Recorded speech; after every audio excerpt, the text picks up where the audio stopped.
Boa noite a todos e todas. Sejam bem-vindos à nossa live de hoje, né, que está sendo transmitida ao vivo pelo Facebook e os nossos canais.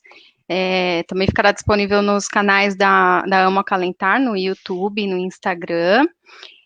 Eu sou a Vanessa Souza, sou voluntária na Amo Acalentar, em comunicação.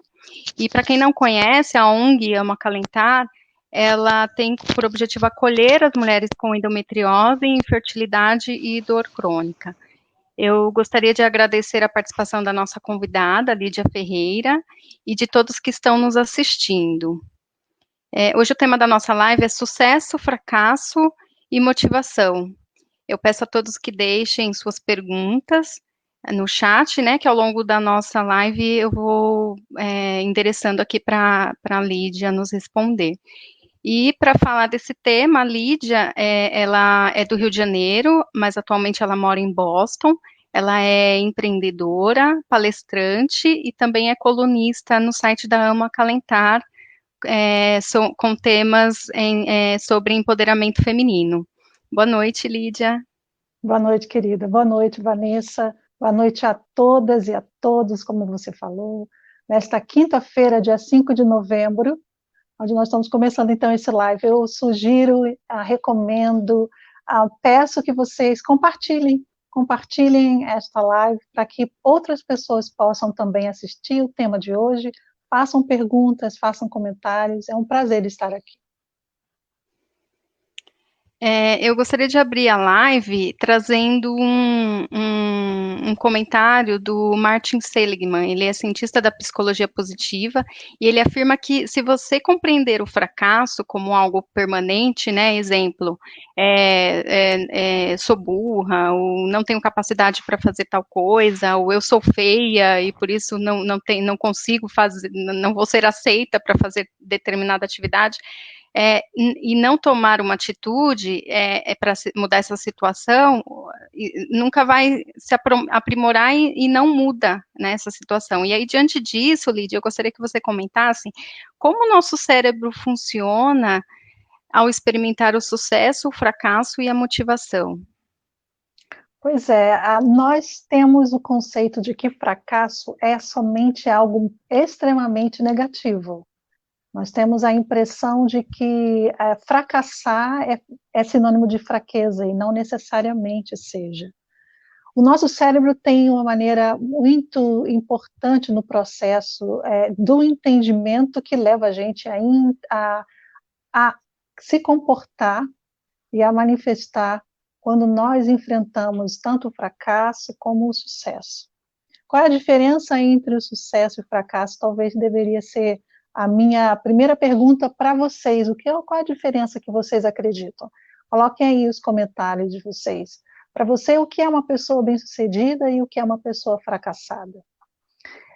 Eu acredito que o cérebro ele tem duas formas de apresentar a respeito de quando nós estamos vivendo o fracasso e quando nós estamos vivendo o sucesso. Uma delas que a gente precisa entender é que nós não somos comandadas pelo nosso cérebro. Apesar de existir uma influência grande, né, onde ele emite ondas, emite uma comunicação entre o cérebro e todo o corpo, mas, na verdade, a nossa consciência, a nossa mente, ela tem um poder muito maior do que simplesmente o cérebro. Então, o cérebro é um sistema que dentro do cérebro tem diversas conexões, e essas conexões estão interligadas tanto ao nosso físico, quanto ao nosso espírito, à nossa alma. E existe, então, uma diferença entre quando o cérebro domina e quando a nossa mente domina. Então, para que você possa entender como que o nosso cérebro funciona, ele quer nos sabotar todo o tempo. O cérebro ele quer sabotar o seu comportamento, ele quer sabotar as suas crenças, ele quer sabotar as suas escolhas. E quando você se deixa dominar por essa ação, na verdade você acaba criando sistemas de defesa e sistemas de ataque. E quais seriam, no caso, os sistemas de defesa? seriam as desculpas, as justificativas, uma maneira de você se encontrar num local, seja ele físico ou mental, para que você possa se proteger ou atacar, porque você tem medo de enfrentar aquilo. Então, o que que acaba acontecendo? O que que o cérebro tenta fazer? Tenta levar a você a entender que é muito mais cômodo você não tentar. É muito mais cômodo para o cérebro você e para o seu corpo você simplesmente ficar na mesma.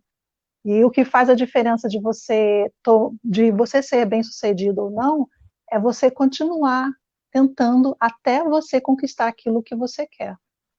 Então, a questão de você poder entender onde que o cérebro trabalha mais é quando a sua mente passa a dominar todo o seu corpo.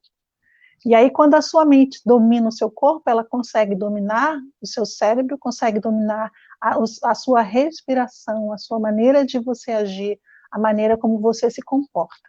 Então, está muito ligada ao autoconhecimento. Quando você entende qual é a diferença daquilo que você deseja para você e como que o seu corpo ou a sua mente trabalha ao seu favor. Quando você aprende a colocar a sua mente a trabalhar ao seu favor, você passa a dominar o seu corpo, você passa a dominar o seu cérebro.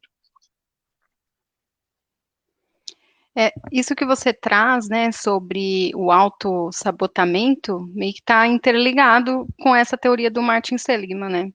De que ele diz que, né, que se a pessoa não acreditar, né, e colocar, né, internamente de que ela não é capaz, de que por ela não ter capacidade ou é feia ou alguma coisa nesse sentido, é burra, ela se autossabota e realmente não performa, né, não acredita e não faz, né. Sim, E até aí, porque. Lídia, Uhum. aí, quais são os mitos ligados às pessoas bem-sucedidas? E além de mencionar quais são esses mitos, se você puder discorrer com exemplos, né, para clarificar o nosso entendimento. Sim, o primeiro mito da pessoa bem-sucedida é que ela teve sorte. Então, a gente pode ver pessoas, e aí o que significa, na verdade, ser bem-sucedida, que foi a primeira pergunta que eu coloquei para o público, né?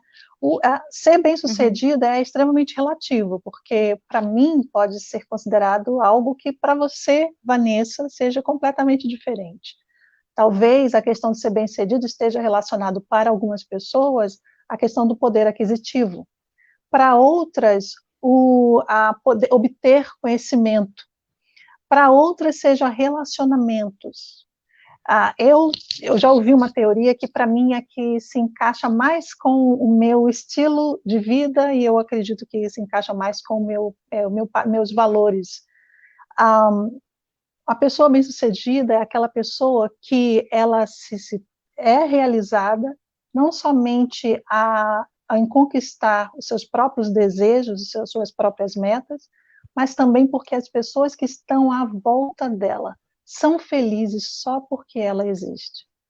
Então, não é pelo aquilo que eu faço, nem por aquilo que eu sou, nem por aquilo que eu tenho, mas é por aquilo que eu significo na vida de alguém e como que eu me sinto realizada, não porque eu significo, mas porque eu sei quem eu sou também.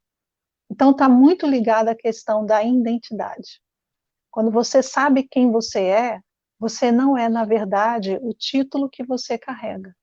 Então, tem muitas pessoas que acham que a pessoa bem-sucedida é aquela pessoa que é doutor em Harvard, ou então ele uhum. conquistou o Prêmio Nobel da Paz, ou ele trabalhou durante 8 anos como assistente do presidente dos Estados Unidos.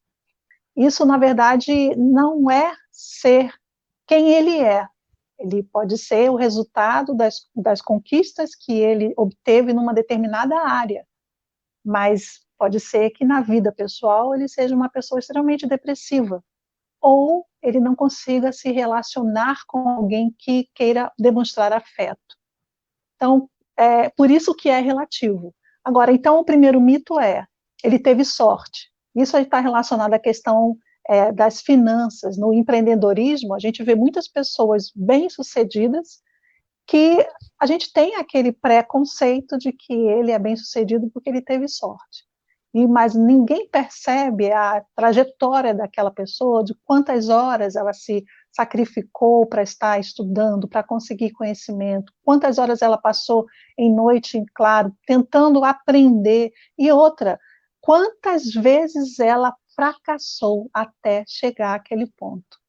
Porque quando a gente normalmente vai a uma palestra assistir a alguém extremamente influente dentro daquela área específica, dificilmente a gente escuta falar de resultados negativos. Normalmente a gente escuta falar sobre o quanto que aquela pessoa obteve nos últimos anos, o número de empresas que aquela pessoa administra, quais são as pessoas que ela conhece no mundo empresarial, mas dificilmente ela vai perder um tempo para dizer eu fracassei nisso, nisso e naquilo. Não somente na questão empresarial, mas eu fracassei na minha vida pessoal também.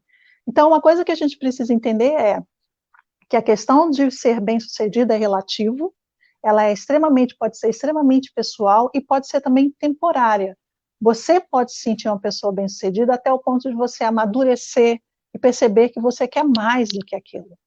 Ou então você achar que você é bem-sucedido, mas seu mundo cai, né? Acontece um divórcio, acontece uma crise mundial nas finanças, e aí você quebra, e o que isso significa?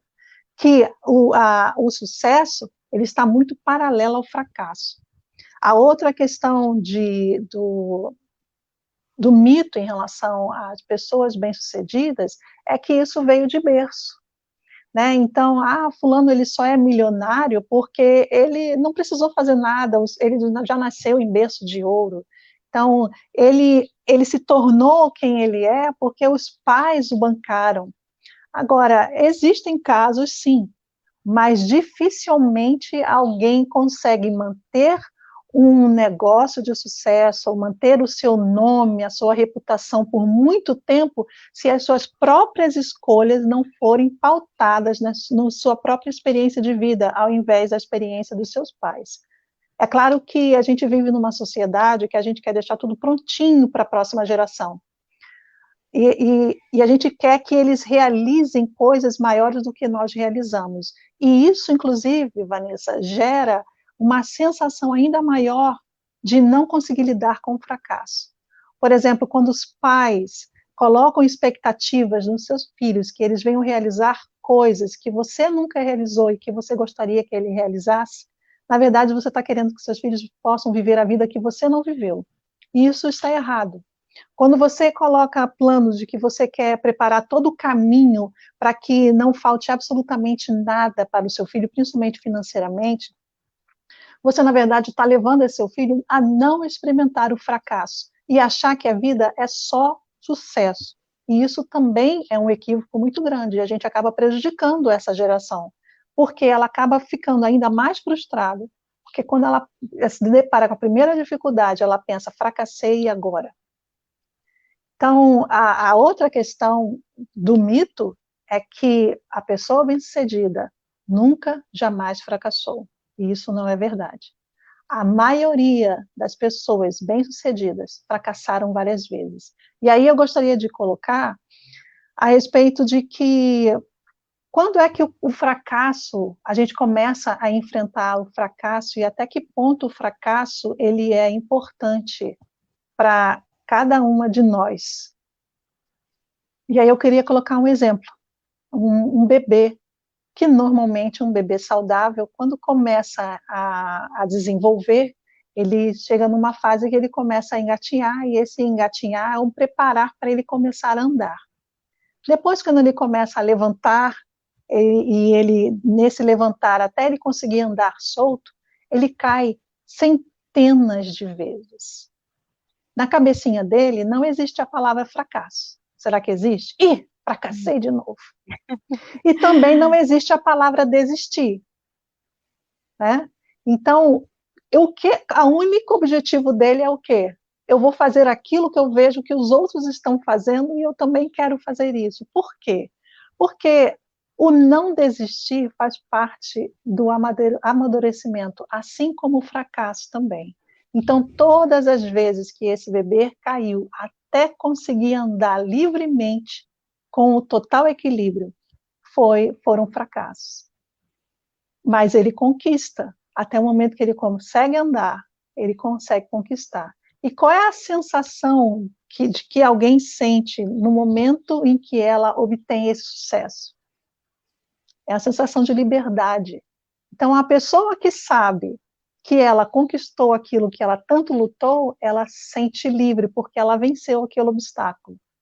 E o contrário é a mesma coisa, porque o problema do fracasso é quando você se deixa dominar pelo fracasso, que aí, na verdade, você se deixa dominar pelo medo. Então, o medo de fracassar passa a te dominar.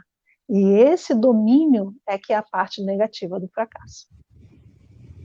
Quando você trouxe essa analogia do bebê, me fez pensar no meu bebê, né? Eu tenho um bebê e realmente faz todo sentido. É exatamente assim que funciona. Ele nem sabe o que é fracasso, né? E ele não vai desistir, ele vai tentar uma, duas, três, né? E ele não sabe qual a consequência do perigo, do risco, né? De cair, de se vai machucar, se não vai, faz todo sentido.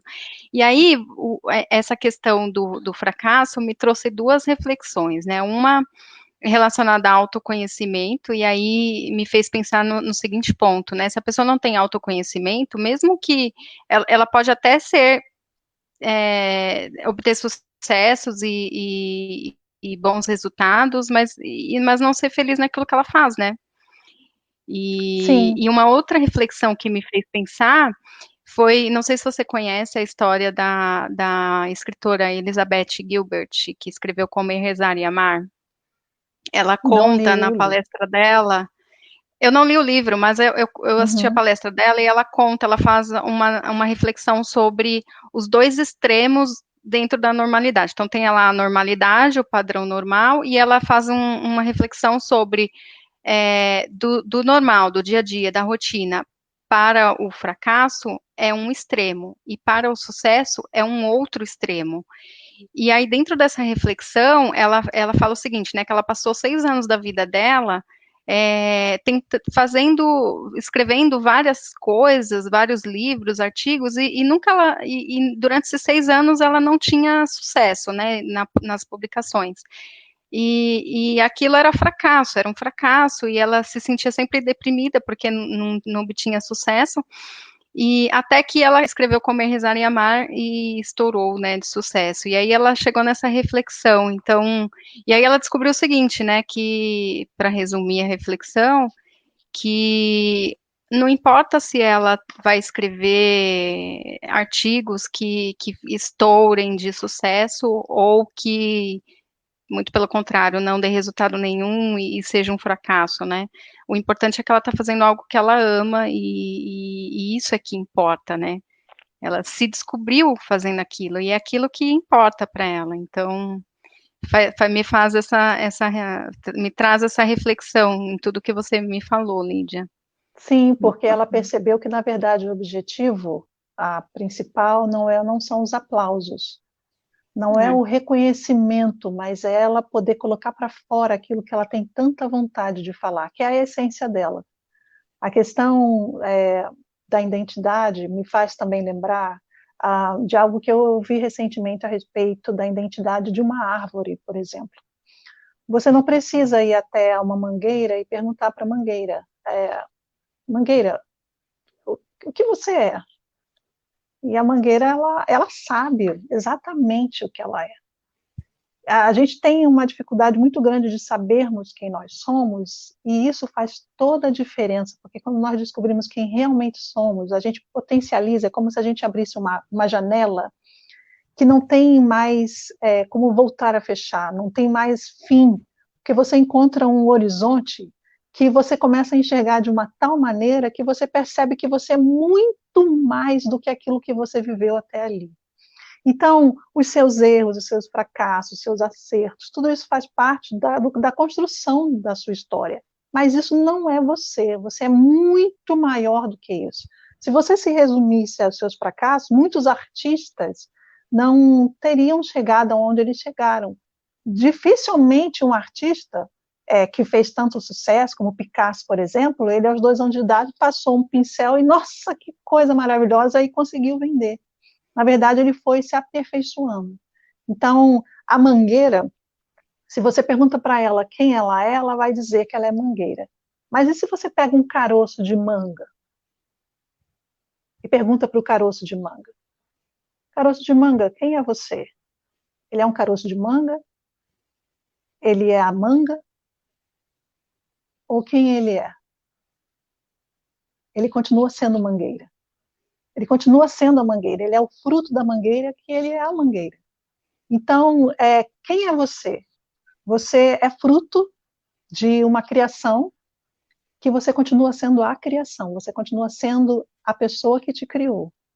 Então, quando você percebe que você é muito mais do que tudo aquilo que você foi colocando diante de você, ou as pessoas foram colocando diante de você, você percebe que você não é limitado e você passa a viver mais intensamente, a potencializar aquilo que você vai descobrindo diante de você.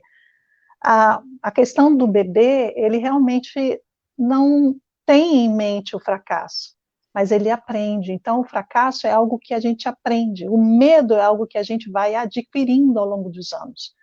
Quando você disse que o seu bebê não sabe o quanto que ele está se arriscando, é porque ele só vê um objetivo, é andar, é ir para frente, é seguir adiante. Depois ele vai aprender que caiu, ai, doeu. Então ele passa a se proteger para evitar de cair, para evitar de sentir novamente a dor. Mas o foco dele não é não se machucar mais. O foco dele é continuar andando. Mas aí a gente vai colocando, cuidado, ai, não faça mais isso. Essa superproteção e essas mensagens que a gente vai colocando, nós vamos ensinando que, opa, então eu tenho que ter medo disso aqui. É claro que o medo é algo natural, no sentido que a gente precisa ter medo para que a gente se proteja, porque se não fosse o medo, né, a gente sairia caindo em vários lugares sem nem perceber que estávamos correndo risco. Então, o medo é uma forma de proteção natural do ser humano, não só do ser humano, como também de outras espécies. Mas é somente o ser humano é que acaba levando a mente a ser dominada por esse medo. E o que você estava falando, quando a gente toma a atitude de entendermos que somos e, ao mesmo tempo, poder encarar a vida de uma forma de que não importa o que as pessoas vão dizer, eu preciso compartilhar o que eu tenho para falar. Não importa se o meu texto vai impactar as 100 pessoas que vão ouvir, mas se uma pessoa for tocada por aquilo que eu falei, isso vai fazer muito bem para aquela pessoa. Então, é uma outra coisa que sucesso é você ter aplausos e aprovação. Então, se você achar que na vida inteira você precisa ser aprovado por alguém, isso é uma barreira muito grande e isso leva a pessoa a sofrer muito com o fracasso. Então, o benefício do fracasso é que a gente aprende a cada vez. Agora, o problema maior do fracasso é quando a gente desiste. O bebê jamais vai desistir. A mangueira jamais vai desistir. Você também não pode desistir. Você tem que continuar seguindo em frente. Você comentou, né, que o medo, ele é uma proteção. Aí tem um comentário aqui da Alessandra. Deixa eu ver se eu consigo pôr aqui na tela. Ah, não veio. Alessandro Oliveira, o medo paralisa a pessoa. O medo paralisa a pessoa, ele está relacionado ao fato de por isso a pessoa fracassar? E aí, antes de você responder, eu quero reforçar aqui para as pessoas que estão assistindo, para colocarem aqui no chat o que é sucesso para vocês, né? Como a Lídia sugeriu aqui no início da live. Sim, olha, o medo realmente paralisa. O medo paralisa, ele tem um efeito químico no nosso corpo. Quando a gente sente medo, a nossa pupila dilata, existe uma alteração cardíaca, ele paralisa mas o tempo que você fica paralisada é que é a questão. Porque vamos colocar um exemplo, vamos dizer que eu esteja andando na rua e de repente me depare com um urso, né? Aqui onde eu moro, não necessariamente que nós temos o risco de encontrar com ursos, mas se eu for de carro para mais 40 minutos daqui, porque eu estou aqui a 5 minutos de Harvard, de Cambridge, e eu estou a 10 a 15 minutos de Boston, né, do centro da cidade. Mas se eu daqui for a 40 minutos, eu estou arriscada a encontrar com coiotes, por exemplo. E então, se eu de repente me encontrar com um coiote ou me deparar com um urso, que tipo de reação que eu vou ter? Eu vou correr em direção ao urso e vou abraçar o urso, ou então vou pegar e vou dizer: "Oh, coiote, vem cá", como se eu fosse falar para o meu cachorrinho? Não. Na verdade, existe uma reação onde, para que eu venha me proteger, para que eu venha sobreviver, para que a minha espécie sobreviva, eu paraliso e penso numa possibilidade, que é a fuga. Existem, né, alguns conceitos que o que você deve fazer num determinado momento, e, enfim, não é essa a questão. Mas o que que você faz, que tipo de atitude você faz quando você se depara com uma situação que te põe medo? E aí a pergunta é, medo de quê? Vanessa, 98% da população mundial deixa de tomar uma atitude importante porque são dominadas pelo medo. Então, a gente pode dizer que 98% da população mundial são de pessoas medrosas. Então, só 2% dessa população é que realmente não tem medo de Vão nada. ousar. Vão ousar São sempre. É claro que desses audaciosos. 2% estão as pessoas que realmente têm uma possibilidade muito mais rápida de conquistar e de serem bem-sucedidas no que fizerem, mas também tem a porcentagem dos psicopatas que normalmente não têm receio de nada, e aí eles se jogam porque eles sabem que eles podem fazer, porque eles não pensam na consequência do que possa acontecer com eles, porque o foco deles é ganhar. Mas o que eu quero colocar isso aqui é, realmente, o medo, ele pode paralisar alguém porque ele paralisa a sua ação. Então, você não toma atitude. Então, qual é o antídoto do medo? É tomar uma atitude. Quando você, dentro de uma situação, você tem possibilidade de pensar em quais são as possibilidades e baseado na sua experiência, você poder entender que mesmo que você erre ali naquela escolha que você vai fazer, mas você não vai parar ali porque você não vai desistir, então voltando ao bebê. Se eu cair porque eu tentei com a mãozinha direita, dessa vez eu vou tentar com as duas. Se eu cair e eu agora vou tentar me segurar no sofá, porque aí eu tenho um apoio. Então, são buscas de alternativas. Agora, quais são os principais medos? Quais são os medos que as pessoas acabam sendo levadas? O primeiro medo é o medo da morte. Quase todo medo está relacionado ao medo de morrer. E aí eu quero deixar, então, uma palavra para vocês. Se você gosta de anotar, se você quer, sei lá, colocar um hashtag, a vida é uma jornada. E qual é o fim dessa jornada, desta vida aqui? Não é a morte?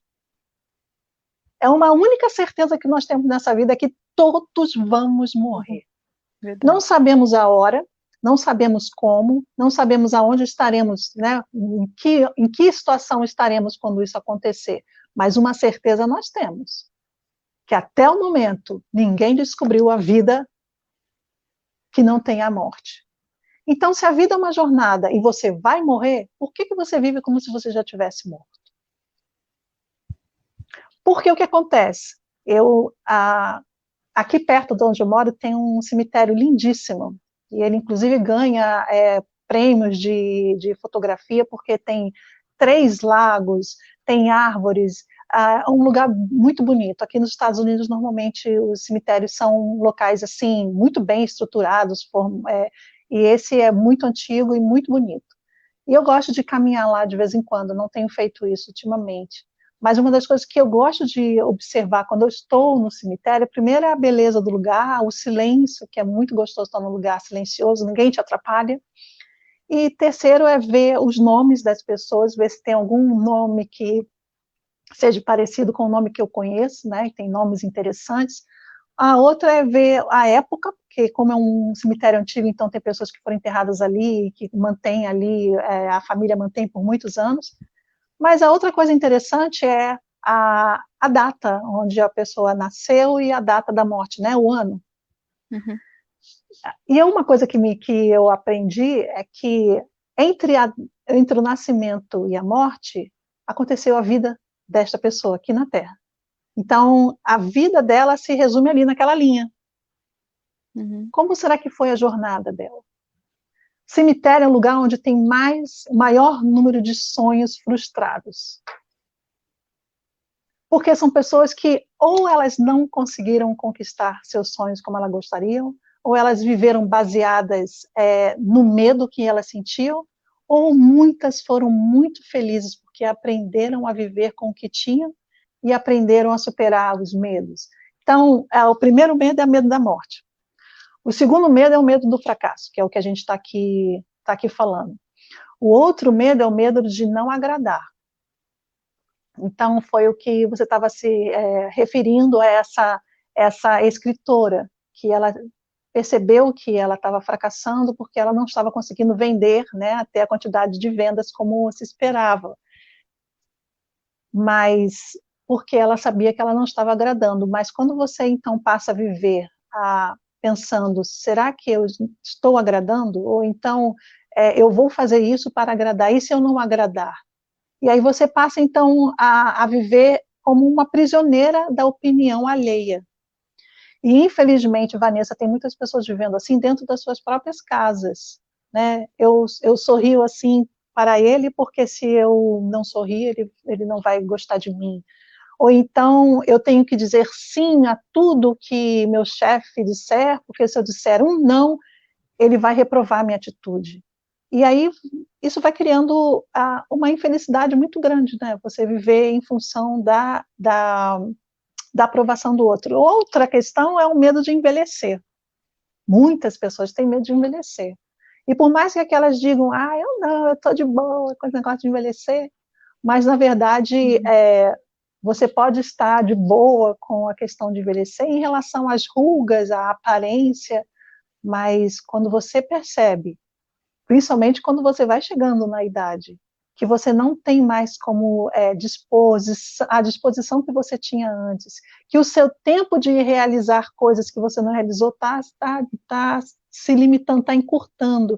Então, isso vai somando também a questão do medo de envelhecer. Tem o medo, aquele medo muito conhecido que é o medo da altura. E aí tem a questão da rejeição, ela está ligado a um evento do passado onde você não foi aceita ou foi reprovada, e então isso está ligado ao seu passado. A questão do envelhecimento, ela também está ligada a pessoas que têm dificuldade de amadurecer. Então, elas acabam fazendo coisas que podem parecer infantis, justamente porque elas querem estar sempre ligadas à infância e jamais com pessoas de idade, ou pessoas mais maduras. A questão da altura, o medo da altura impede pessoas de crescerem na sua profissão, por exemplo.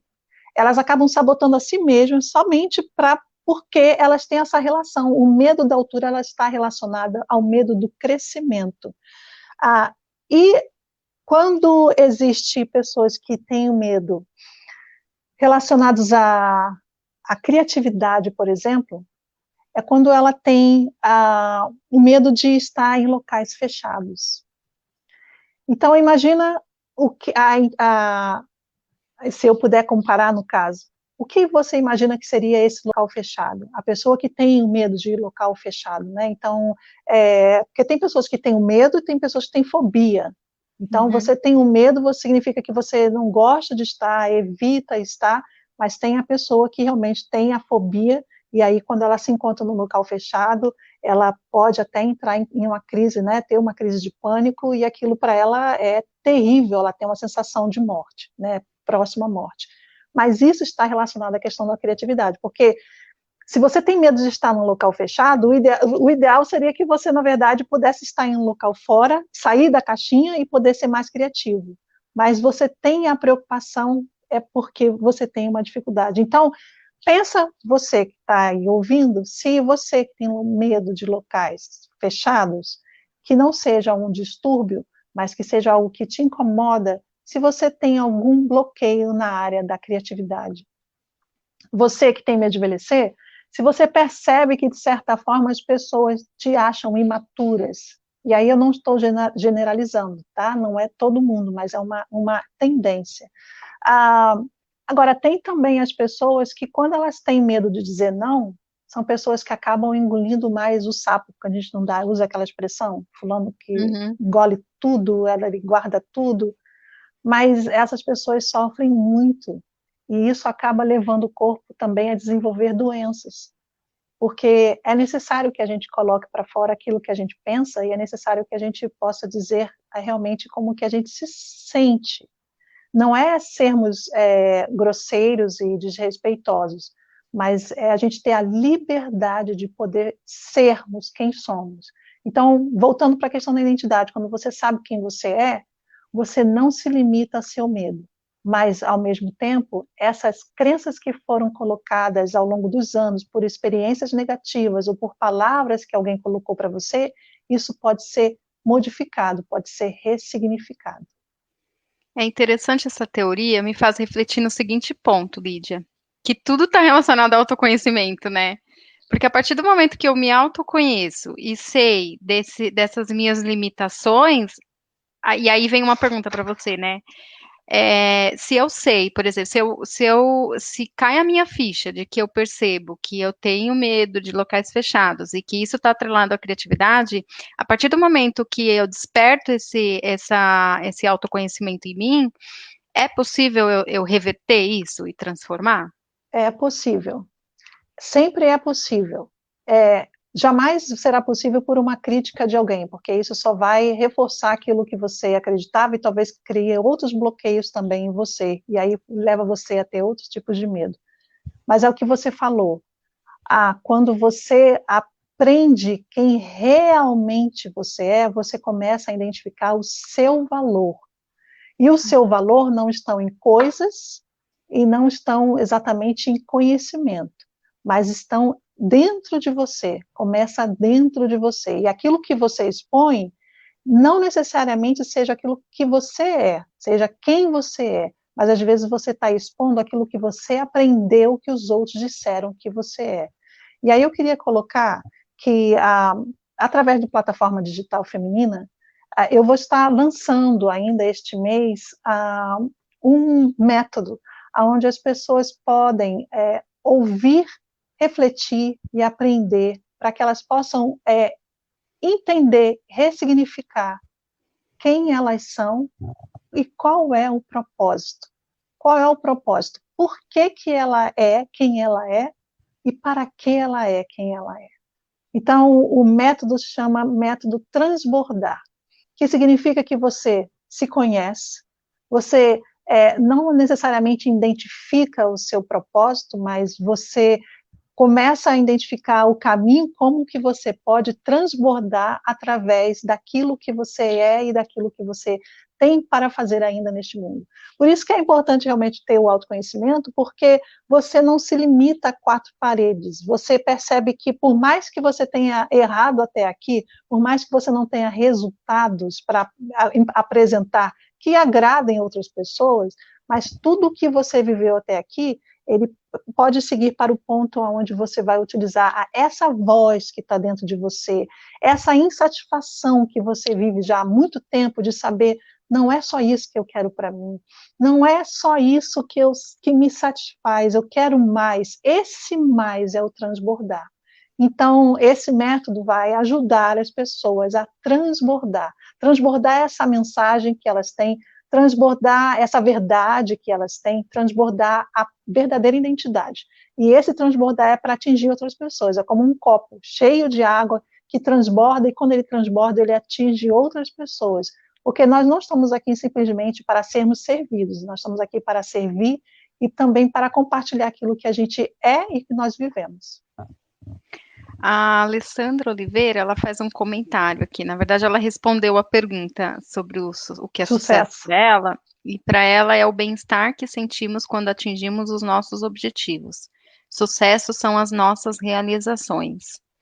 E a Alessandra Oliveira, ela faz um comentário aqui também, que aprender a dizer não é fundamental para a nossa saúde mental. Sim, aprender a dizer não é fundamental, sim, Alessandra. Um beijo grande para você. Alessandra, ah, o sucesso, ele também pode ser momentâneo, assim como a questão de você entender o que é ser feliz. Porque tem pessoas que pensam que ser feliz é você estar alegre e radiante, dançando o tempo inteiro, e, de preferência, sem problemas. Na verdade, felicidade são momentos na vida que você experimenta e reforça que você é feliz, independente se aquele momento acaba ali.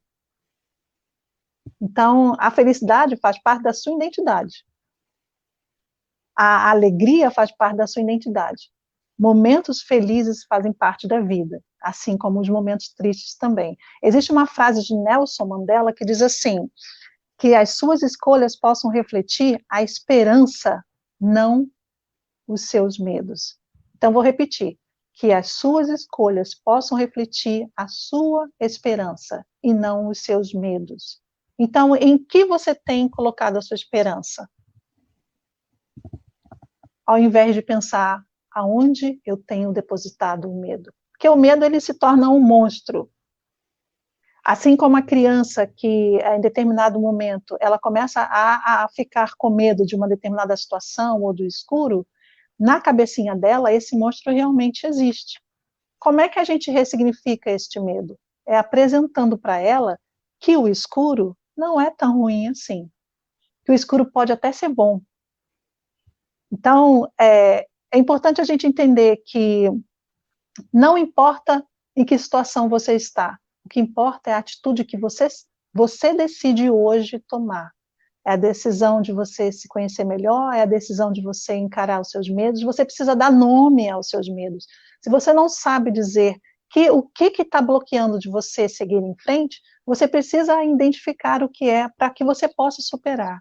Se você tem medo da reprovação, provavelmente, se você pensar, pode ser que em um momento da vida você tenha experimentado uma rejeição. E essa rejeição tenha levado a você a ter medo de ser rejeitada.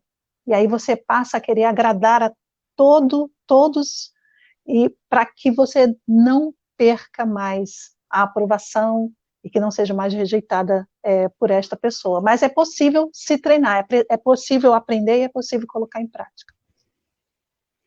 Como buscar motivação quando a pessoa não acredita no próprio sucesso? Bom, primeira coisa, então, outra coisa para anotar, sugira aí. Resultado liberta. Então, você tem que entender que quando você consegue algo que você estava planejando, mesmo que não seja perfeito, é libertador. Então, se você diz, eu hoje não consigo, diga, no momento em que eu conseguir, eu sei que eu vou me libertar. Mas o seu objetivo é vencer ou o seu objetivo é a jornada? O seu objetivo, vamos dizer que você vai fazer uma viagem dos seus sonhos. O seu objetivo é chegar naquele lugar ou para você o preparar, o planejar, se arrumar a mala, curtir a viagem e chegar até lá também não faz parte da sua jornada, também não faz parte dessa conquista. Então, se você acha que somente no momento em que você se deparar com aquele local que você queria estar durante toda a sua vida é a melhor coisa que você tem, isso já coloca um monte de obstáculos. Mas quando você coloca que é gostoso poder planejar a viagem, é gostoso poder pensar como que eu vou chegar até lá, é gostoso poder economizar o que eu preciso economizar financeiramente, para poder juntar, para comprar, enfim, isso tudo faz parte da viagem. E tem muitas pessoas que estão querendo chegar num local tão sonhado só para tirar a foto para poder impressionar outras pessoas. E aí, por que eu estou falando da viagem? Porque isso também está relacionado em várias outras coisas. Tem várias pessoas que estão fazendo faculdade neste momento e que às vezes vão fazer mestrado, mas não é aquilo que elas queriam fazer. Elas estão fazendo isso para agradar os pais.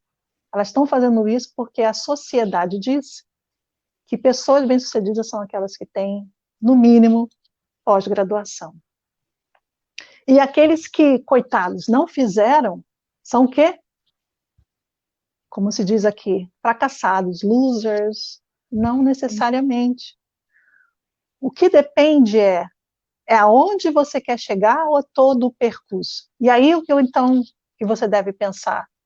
Que você está se preparando para conquistar aquilo que você quer. E todo o processo faz parte do seu amadurecimento. Quando você chega lá naquele lugar, você deve saber que você não vai voltar mais a mesma pessoa. Principalmente quando a gente faz uma viagem, a mente da gente abre. Quando a gente conquista uma coisa que a gente quer, todo o processo faz parte dessa coleção de experiências, de tentativas, de fracassos, de acertos. Por isso que é importante, se você não tem vontade, procure saber qual é o motivo. Se o seu motivo é, eu quero poder impressionar, eu faço isso não necessariamente porque eu quero, ou será que é o medo de não conseguir? Então, se é o medo de não conseguir, claro, seu cérebro vai dizer, fica aí quieto, é muito mais cômodo a gente ficar aqui. É muito mais cômodo você assistir mais um filme e ficar sonhando com a vida daquela personagem do que você viver a sua vida e construir sua própria história. É muito mais cômodo você se vitimizar e utilizar isso como uma justificativa para você não realizar, do que você encarar a realidade e fazer o que for necessário para chegar lá. Quer ver um exemplo? E aí eu vou colocar algo pessoal meu, tá? Que é uma barreira que eu tenho. Vou estar aqui compartilhando com vocês. Eu tenho um sonho, tem vários, mas eu tenho um sonho, que é poder virar maratonista. Não necessariamente que eu me torne uma maratonista, mas que eu possa pelo menos concluir uma maratona. Uhum. Hoje de manhã, eu estava pensando, poxa vida, eu todo dia acordo com a vontade de sair e começar a correr. Eu sei o que é correr, eu me sinto bem, é gostoso, faz bem, exercício físico faz muito bem, realmente. Mas desde que a pandemia começou, tudo parou, as academias fecharam, eu não tenho podido estar frequentando a academia por questão de problemas familiares, de saúde, então eu tenho que realmente estar o máximo isolada possível para evitar que o vírus chegue, né, na minha família. Mas correr na rua, eu poderia fazer isso livremente. Quando eu pensei que o frio que está lá fora eu teria que encarar, pensei, nossa, meu cérebro disse assim, que nada, Lídia, fica aí, deitadinha, olha só, você teria que levantar, colocar uma roupa, sair, encarar o frio, correr, por quê? Só o que acontece? Eu não experimento a liberdade de estar podendo correr, podendo usufruir da natureza, das sensações, porque é mais cômodo estar. Mas, ao mesmo tempo, eu não coloco na minha mente como eu vou me sentir no dia em que eu realizar este sonho. Então, pense nisso. Qual é o motivo que faz você estar parado? Se é porque é muito mais cômodo você não conseguir, porque você tem medo de desistir no meio do caminho. Ah, e tome a primeira atitude.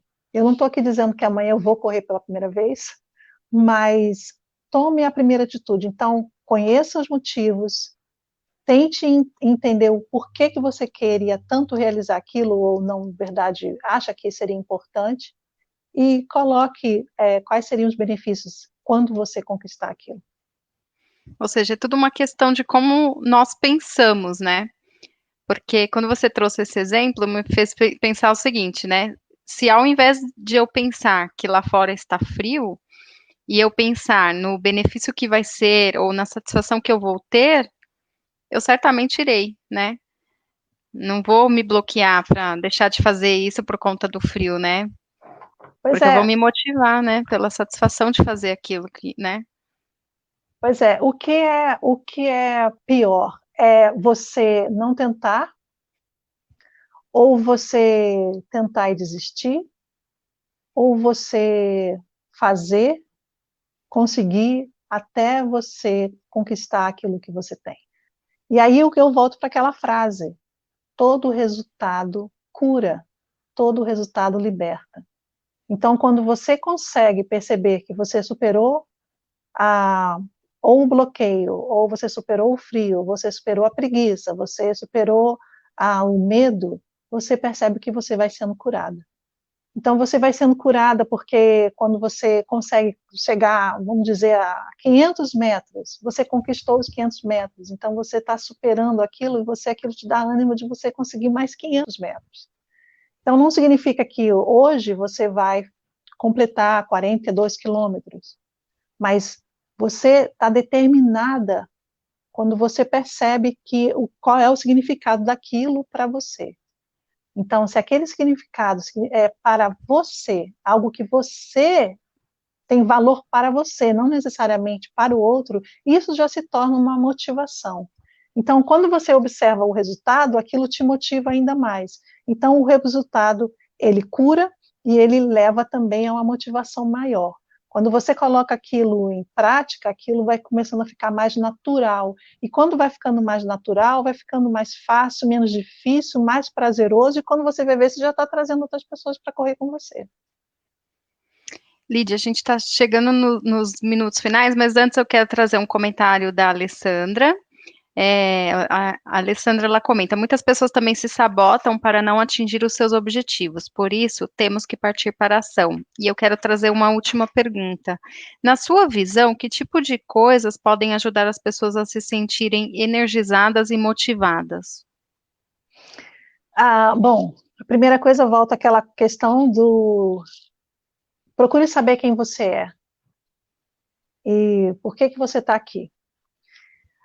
Isso te traz uma energia diferente. A outra questão ah, não é por você.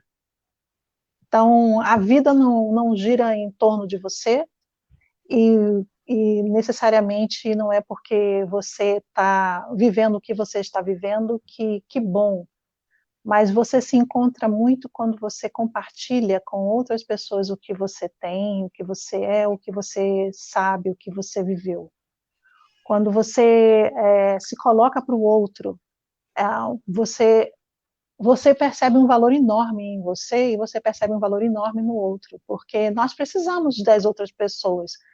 Porque a criança ela se espelha nos pais para poder elas saberem como que elas vão se comportar, como elas devem agir, como elas devem falar. Mas no momento em que a gente vai amadurecendo, a gente também vai entendendo que a gente precisa do outro para poder crescer, para poder engajar com causas que são semelhantes às suas, para que você possa entender e poder aprender a perdoar, poder aprender a, a até mesmo a recomeçar. Ninguém recomeça sozinho, né?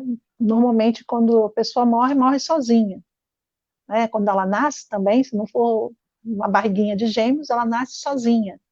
Mas durante a vida toda, nós temos pessoas que podem estar nos acompanhando a estarmos crescendo. Então, procure pessoas que você acredite, que você saiba que tem muito a te oferecer e também ofereça para essas pessoas. E, e é claro, procura se perdoar. Não é porque você errou ontem ou hoje que você não pode acertar amanhã. E jamais desista. Põe sempre na sua mente, por mais que eu não saiba hoje quem eu sou, por mais que eu não saiba hoje qual é o meu propósito, mas eu não vou desistir de procurar saber.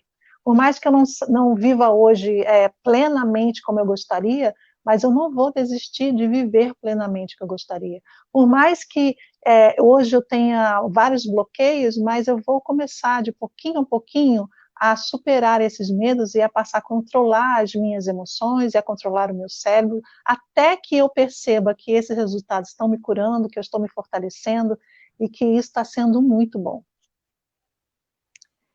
Antes de encerrar e trazer os recados finais, eu quero fechar com uma frase do Mandela. Tudo parece impossível até que seja feito. E eu gostaria de agradecer a participação dos nossos convidados e a sua participação também. E eu também gostaria de pedir as suas palavras finais, Lídia. Pois é, olha, eu quero agradecer muito estar falando com vocês. Eu sei que a participação é sempre extremamente importante e poder falar das emoções, dos nossos comportamentos é sempre muito bom. Nós estamos num momento extremamente difícil dentro da humanidade, mas nós temos aprendido também, e a questão da resiliência também vem através dessa forma de aprendizado, como que a gente se adapta, né, a determinadas situações. Eu desejo a vocês um mês de novembro extremamente produtivo.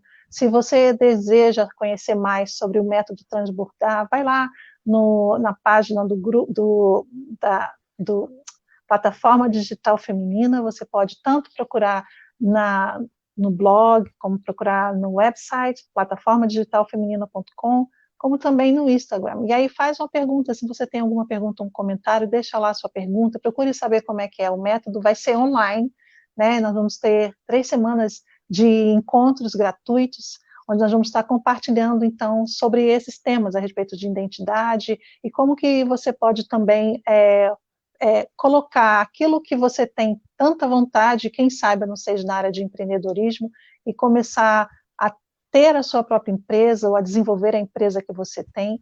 Então, eu agradeço muitíssimo e você não desista mesmo que a sua dor seja muito grande. Você é muito maior do que a sua dor.